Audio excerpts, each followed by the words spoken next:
महाकालाची गोष्ट उज्जैन नगरीत महाकालेश्वराचे भव्य मंदिर आहे. असे मानले जाते की प्राचीन काली अवंती नगरीत चंद्रसेन नावाचा भक्त राजा होता. तो सदैव महाकालाची उपासना करत असे.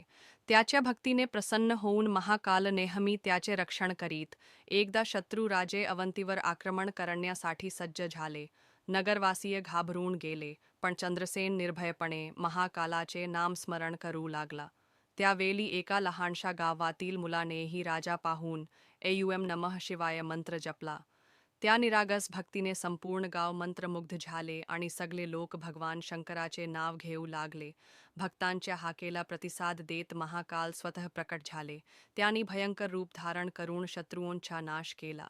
नगरवासीय वाचले आणि अवंती नगरी पुन्हा शांत व सुरक्षित झाली. आजही असे मानले जाते की जो कोणी श्रद्धेने महाकालचे स्मरण करतो त्याच्या जीवनातील संकटांचा नाश होतो.